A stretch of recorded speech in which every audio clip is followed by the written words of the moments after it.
¿cuánto influye el Papa en la política argentina? ¿Cuánto está al tanto? ¿Cuán vinculado está Cristina Kirchner? ¿Cuán vinculado está Alberto Fernández? Quienes conocen al Papa político suelen decir que a Francisco le hubiera gustado ser Perón, en lugar de ser el jefe de la Iglesia Católica. Estos son los que tienen años de bergoglismo. Como fuere, lo cierto es que son muchas las intrigas políticas que giran en torno al Papa. Por ejemplo, ¿es Francisco un Papa peronista? ¿Estuvo detrás de la reunificación del peronismo cuando el peronismo estaba en el llano?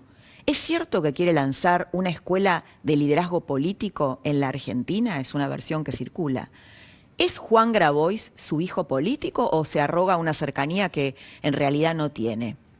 Durante el conflicto de la toma de tierras, durante este año de pandemia, Lilita llegó a decir que el Papa estaba detrás de las usurpaciones, sugiriendo que estaba detrás de los movimientos sociales, que muchos se alinean con el Papa, y de su propio ahijado, que fogoneó la toma del campo de la familia Echevere. Lo podemos escuchar. Mirá. ¿Quiénes son los que mandan a ocupar terrenos? Los grupos de la cámpora, grupos de izquierda, grupos vinculados, incluso amigos del Papa, que toman tierras. Fuerte lo que dice Lilita, grupos vinculados al Papa que toman tierras con el aval del Papa, ¿no? También el Papa durante este año llegó a relativizar, un poco en la tradición católica, la propiedad privada, ¿no? Como un derecho secundario, un derecho natural secundario. Esto es lo que dijo en algunas declaraciones, discursos, incluso lo sugiere en una de sus encíclicas. En todas sus intervenciones públicas, Francisco suele negar su intervención directa en la política argentina. Lo acaba de hacer en una carta que le escribió a unos exalumnos de una escuela en Santa Fe y dijo algo así como: no estoy al tanto de todo lo que pasa allí en detalle. Escribió porque los alumnos preocupados les decían, preocupados por el tema del avance de Cristina Kirchner sobre la justicia argentina y sobre el ataque al sistema republicano. Entonces Francisco le responde esto. Sin embargo, hay un video que se filtró de una visita que hizo el peronista Emilio Monzó al Vaticano en marzo y que revela que ese desapego que el Papa digamos, traduce o dice cuando le preguntan, no sería tan así. Mirá este video, porque mira, una cosa es que te digan el Papa influye en la política o el Papa sabe cosas de la entretela política argentina, porque te lo cuentan muchas veces los políticos con quienes los periodistas políticos hablamos. Y otra cosa es ver este tape, mira. Vos sos un hombre de consenso. Nunca aprovechás la división para vos, siempre buscás de unir. Que Dios te conserve eso. En diputado vos hiciste una carrera brillante con esto. Por ahí nadie te lo va a agradecer. Yo te lo agradezco, porque eso es hacer la patria. Gracias. Muchas gracias. Muchas gracias. Eso es lo que necesitamos. Argentinos que hagan un mundo. Gracias. Muchas gracias. Gracias, Antonio. Gracias. Gracias. Que Dios los bendiga. Bueno, esto que ves sucedió en marzo y es muy interesante porque el Papa lo ves en el día a día de la política. Sabe que Monzó, que era el presidente de la Cámara de Diputados durante el gobierno de Macri, bueno, tejió, le dice, sos un hombre de consenso y nadie te lo va a agradecer, ¿no? Esto es un poco porque Macri salió a criticarlo varias veces a Emilio Monzó. También es una crítica hacia Macri. Es interesante verlo y escucharlo, ¿no? Está la figura de Juan Grabois también en torno al Papa, cuán influyente es, cuán cercano es. La realidad es que Juan Grabois divide a la Iglesia. Por un lado, Grabois es criticado por fomentar la grieta, pero otra parte del episcopado lo apoya por su mirada social. Francisco tuvo un rol muy importante durante la negociación con los acreedores, con los bonistas privados, y así lo blanqueó el presidente Alberto Fernández cuando lo llamó, después de que se concretó la negociación, para agradecerle su apoyo en este diálogo y en esta negociación con los bonistas que duró, como te acordás, muchos meses a lo largo del año.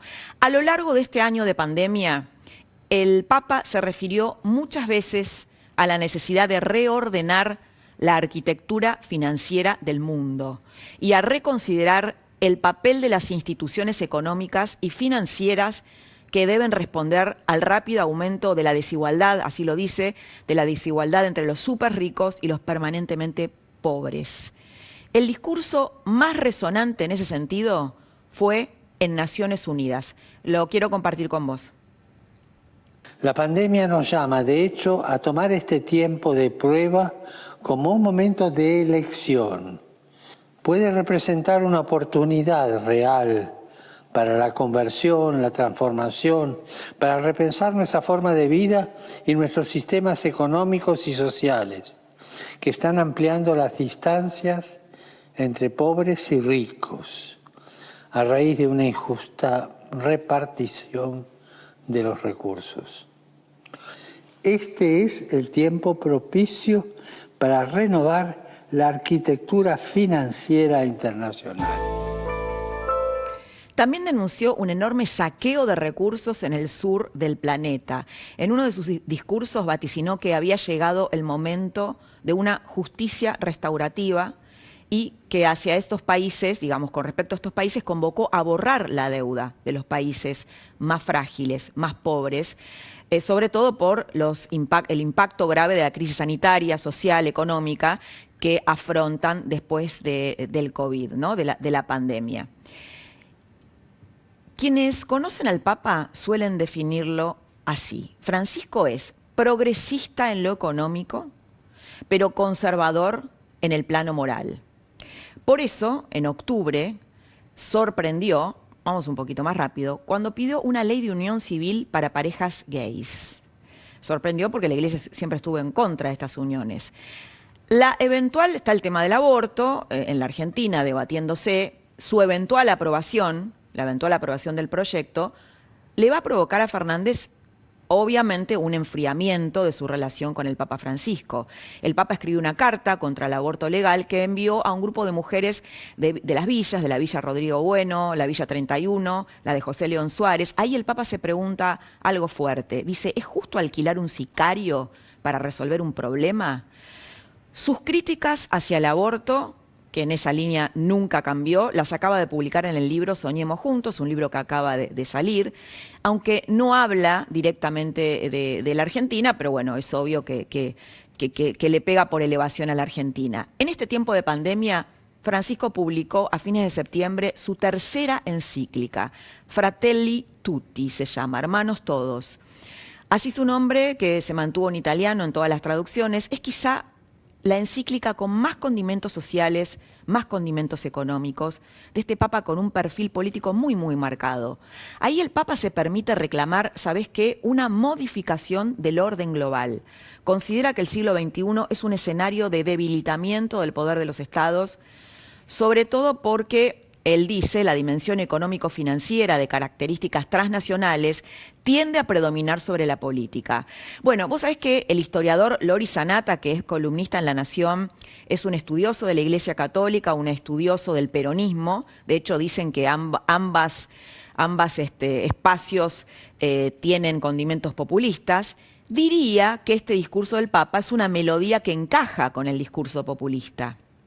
La encíclica está atravesada por la pandemia del COVID, que nos atravesó todo el año, protagonista excluyente del 2020. La pregunta que se hace el Papa es simple y confluye en la que también se hace gran parte de la humanidad.